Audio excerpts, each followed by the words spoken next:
Hey everyone, welcome back to Christ is the Cure. We are continuing the TULIP series and we are talking about the human will.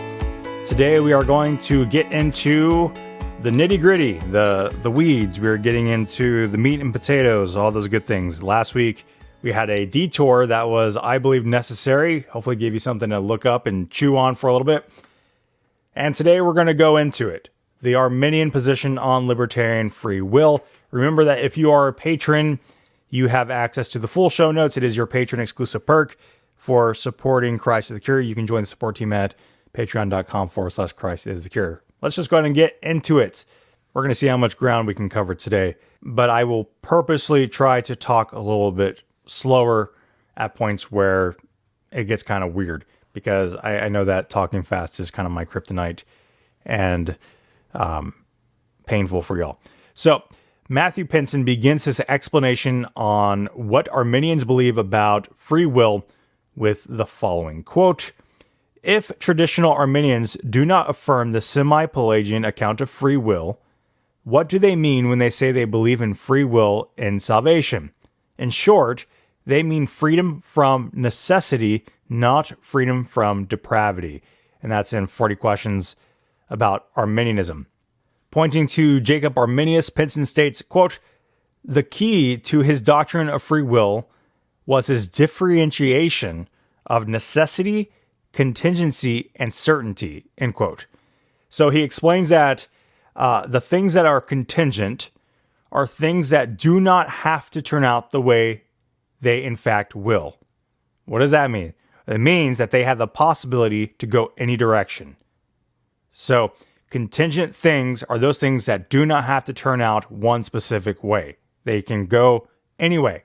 You have a fork in the road, you can pick any road. There are multiple potential outcomes. Necessary things are those things that do have to turn out the way they in fact will. There is no possibility of the contrary outcome. You have a fork in the road, you're going left, period. You can't go right. For Jacob Arminius, for an act to be free, it had to be a contingency. And so for me to be free, for me to act freely, I had to have been able to choose one of two or more ways. I had to have that option to actually be free. Quote, "Thus Arminius agreed with the idea that is known as libertarian freedom. This is freedom not from the power of sin and depravity, but from necessity. God has created his universe in such a way to maintain creaturely freedom," end quote. And that's from the same book. So this means that while man in a fallen state is a slave to sin, in his day-to-day actions, he is still always free to choose from multiple possible outcomes, but cannot, without an internal movement of grace, choose God. We've talked about that a couple times. I'm just hammering it home.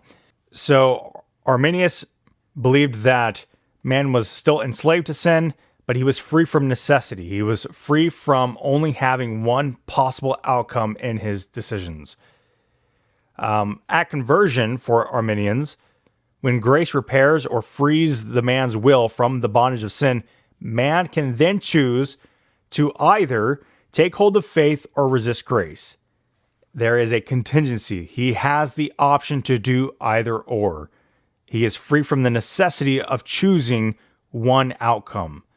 And this is the basis for resistible grace that we're going to talk about a little bit later, but this is really a major point of division between Calvinists and Arminians. That is irresistible grace versus resistible grace. Now, in the book, Why I'm Not a Calvinist, which is the flip side of Why I'm Not an Arminian, the two books kind of go together, right? Two separate books, two perspectives. Jerry Walls and Joseph Dongle explains that the view of libertarian freedom maintains that choices are undetermined. There is a process of deliberation that presents the reality that it is up to us to decide, and that, quote, "It seems intuitively and immediately evident that many of our actions are up to us in the sense that when faced with a decision, both or more options are within our power to choose," end quote. Roger Olson, in his book, Arminian Theology, Myths and Realities, will state, quote, "Free agency is the ability to do other than what one in fact does," end quote. So human beings are thus able to make choices contrary to the choices they actually make. They have the power of contrary choice. That's the best way to sum it up. That's what it could be boiled down to. Furthermore, the choices that are made are not determined by anything outside the person making the choices. There is no sufficient condition or cause for the choice in question. For the libertarian, this does not reject the reality of influences and reasons for making a choice, such as values or preferences. But at the end of the day, none of these influences are sufficient conditions or causes for the choice that is made, in that the will can overrule all these factors. Leroy Forlines explains that, quote, "The freedom of the will does not mean that forces or influences cannot be brought to bear on the will. In fact, the very nature of freedom of the will means that forces or influences will be brought to bear on the will.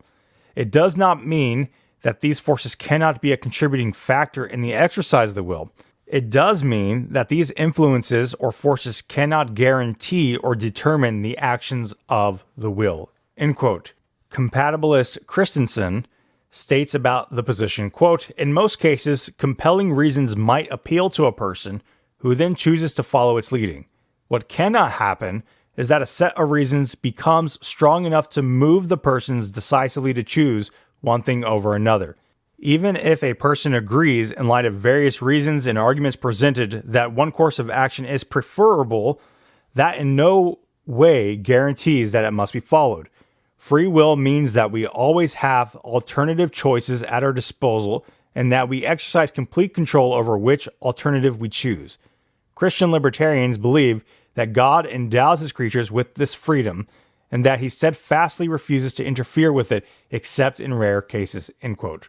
And that is in the book, What About Free Will? Reconciling Our Choices with God's Sovereignty, page 17, by Scott Christensen.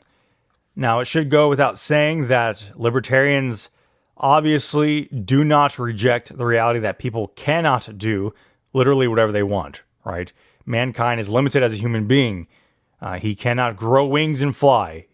He cannot will that. And so there's obvious things like that are limiting. But ultimately, while a person's character and circumstances will influence one's decisions, the will can always override and choose contrary. For the libertarian, this position, that is, the ability to choose contrary, is a key for ensuring the responsibility of the creature, to make sure that they are responsible for their actions, and thus the only proper way to understand creaturely freedom. Now, Roger Olson will argue that, quote, "Arminians believe in free will because they see it everywhere assumed in the Bible and because it is necessary to protect God's reputation. The real reasons Arminians reject divine control over every human choice and action is that it would make God the author of sin and evil. For Arminians, this makes God at least morally ambiguous and at worst the only sinner." End quote. Now, whenever it comes to the biblical support for this position, whenever it comes to Calvinist texts that appeal to a strong divine sovereignty, as Roger Olson puts it, Arminians will state that they simply do not indicate that God, quote, "necessitates all human choices and events, and that people have no choice but to do what they will do by necessity," end quote. And that quote is from Pinson's 40 Questions About Arminianism. And so for the libertarian, those scriptural texts that present a command or present a choice for an individual presuppose libertarian free will. That is the power of contrary choice.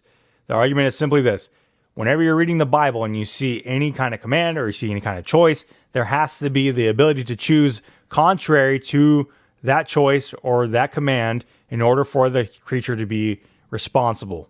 And since these types of commands and choices and events are occurring where people are making choices and moving in their wills, the libertarian would say this is an obvious teaching of Scripture. For example, the text such as "choose this day whom you will serve" in Joshua 24:15. This text implores individuals to come to God and assumes that there is a choice being presented to them. And then there's other texts, right, that such as the famous John 3:16 that implores individuals to come to God. And so you do see a lot of human choices in the Bible, and within that libertarian freedom framework, they say, well, This is obviously what's happening. Furthermore, whenever it comes to texts where God appears to change his mind, this seems to indicate that the course of the future is changing in some sense or another, and they would cite texts such as Exodus 32, 9 through 14 on that point. Matthew 23:37 is cited as well, where Jesus laments over Jerusalem over the resistance of the Jews who didn't choose to be reconciled to God. Furthermore, the texts that indicate that God, quote, does not wish that any should perish, but all should reach repentance in 2 Peter 3:9, and that God desires all people to be saved and come to the knowledge of the truth in 1 Timothy 2:4, demonstrates that God does not always see his desires fulfilled, but instead has created a world where humans operate in libertarian free will. So again, essentially libertarian support from the biblical text are those texts that refer to or assume human agency. And because human experience leads itself to viewing the world through free agency or the power to choose to the contrary, libertarianism is often assumed, and the texts about, again, strong divine sovereignty are not indications that God controls everything in a way that would eliminate the power of contrary choice. Some other points that the libertarian position would bring up is that if our love for God is determined, then it cannot have a meaningful value. Blame or praise is only meaningful when a person is able to act in a contrary manner. Obligations and commands implies that we can obey, and libertarianism keeps God from being the author or culpable for sin and evil. And so for the libertarian, their position better answers the problem of evil in human experience. Now, responses to these ideas from the compatibilist side will come later in the following episodes. But for now, we're just going to move on to the logical question of how do Arminians understand God's sovereignty and God's foreknowledge? Now, these come into play because the libertarian will need to explain how God's plan and unfolding of history takes place in light of their position. In what way is God sovereign, right, in light of this libertarian free will? And we also need to understand how foreknowledge works in this position, that is, God's knowledge of all events. So let's look at Arminianism, libertarian free will, and sovereignty. When examining the Arminian position on sovereignty and foreknowledge, I'll be relying heavily on Olson and Pinson. This is a necessary thing to say because in this presentation on sovereignty and foreknowledge, this is not the only understanding in the Arminian position.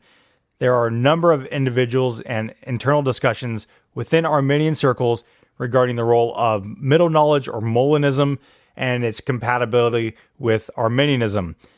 And so if you want to know about Arminianism from that perspective of an Arminianism that is compatible with Molinism, or whether or not Arminianism was originally Molinistic, all those debates, it would be good to seek out and consult Arminians on those discussions, because here we're focusing on Olson and Pinson, who present simple foreknowledge over and against the idea of middle knowledge or Molinism.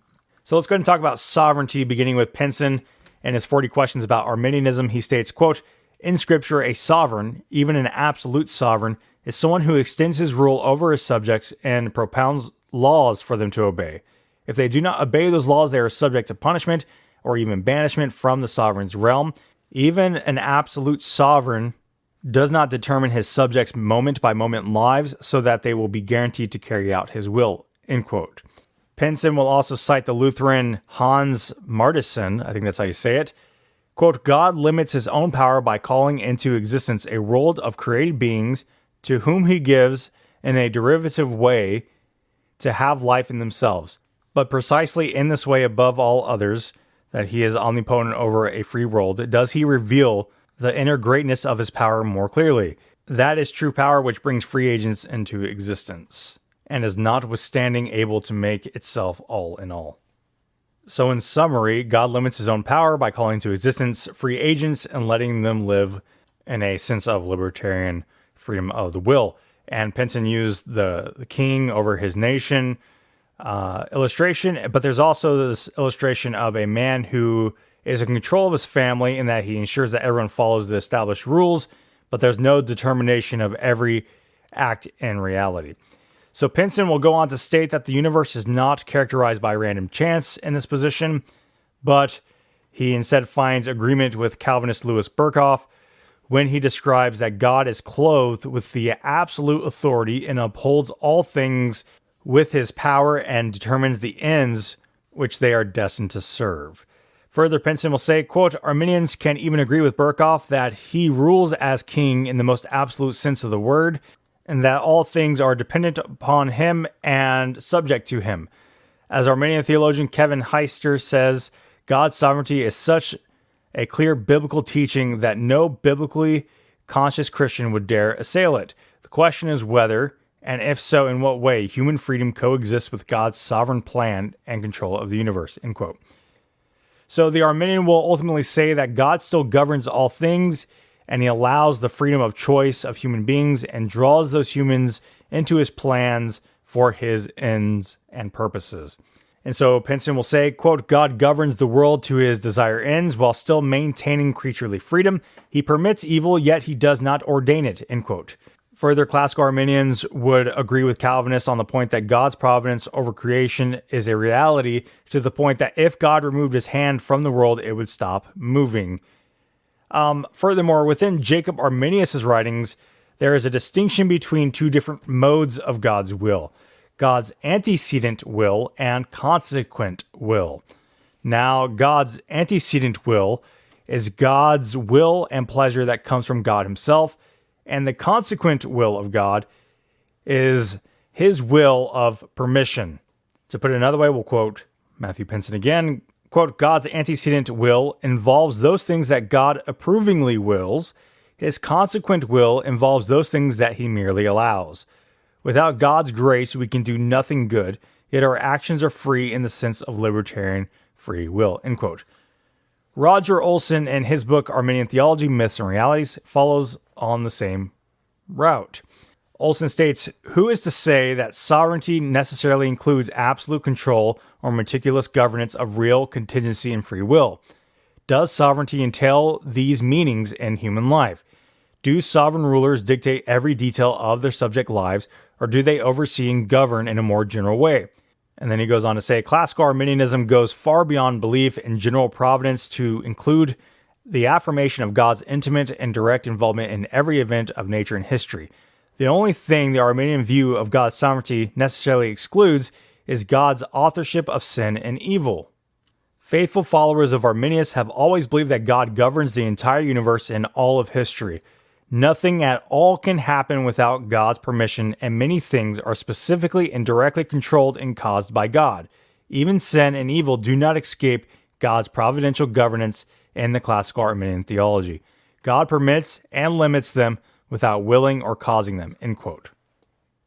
Roger Olson then continues to point out that for Arminians, God allows human freedom of choice and then responds to that choice by drawing them into his plan for his ends in the same way that Pinson does.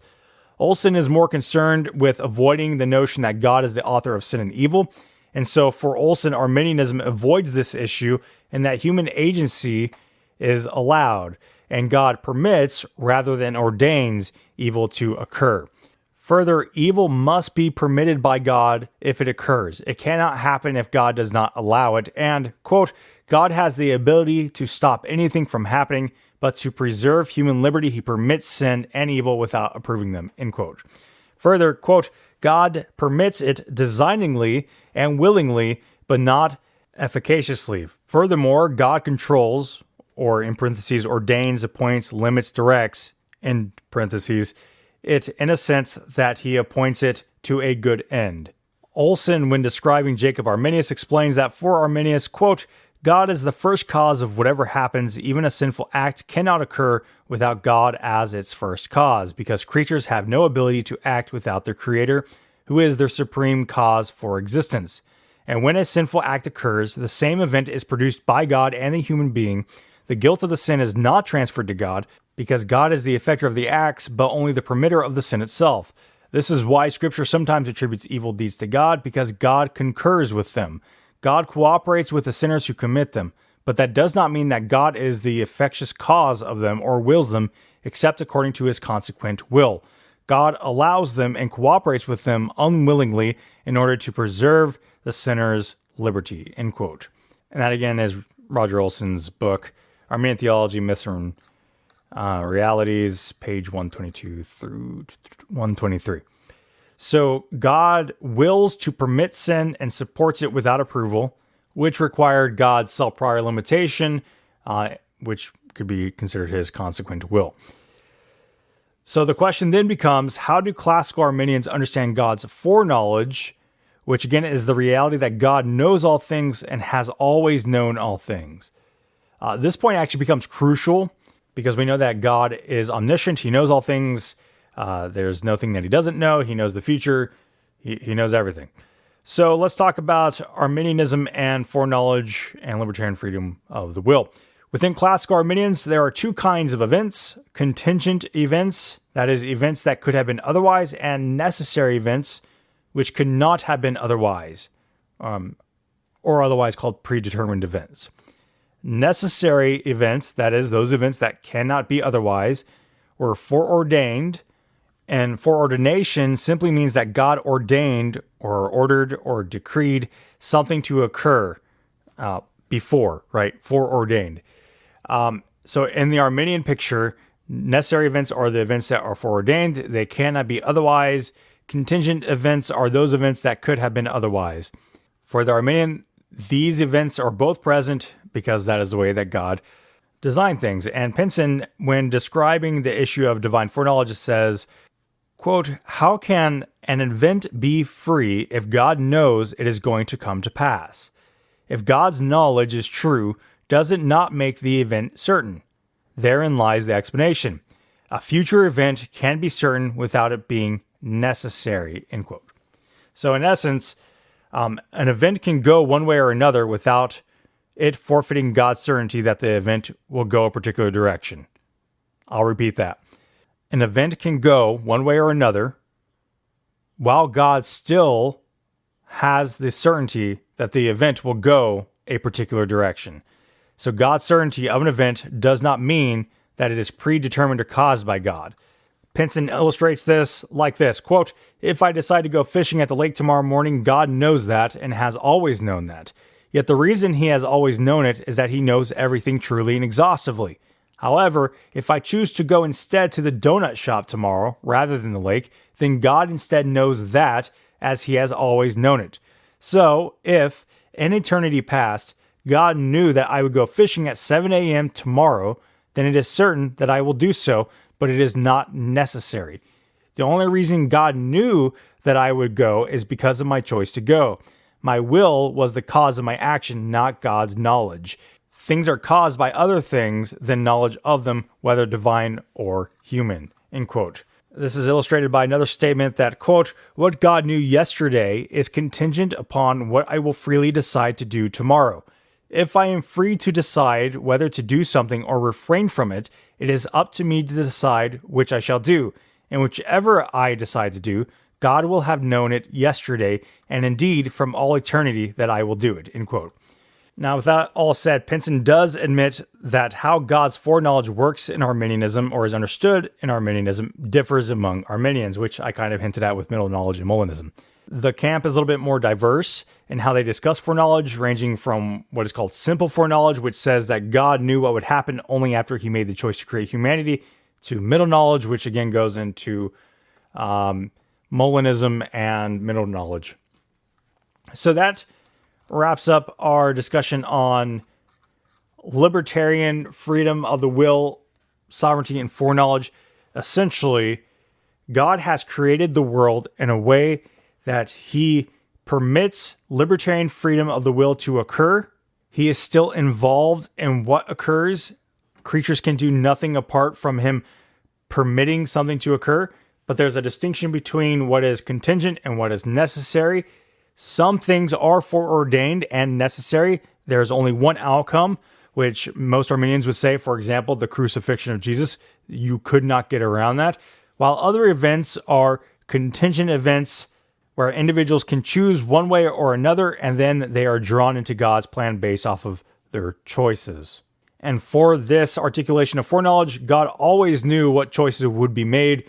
Essentially, his certainty of an event does not mean that he is the cause of that event. So that wraps up our discussion on the Arminian Libertarian Freedom of the Will and Foreknowledge. I hope I didn't speak too fast. I tried not to. And next week we will discuss compatibilism and the Calvinist position and flesh that out.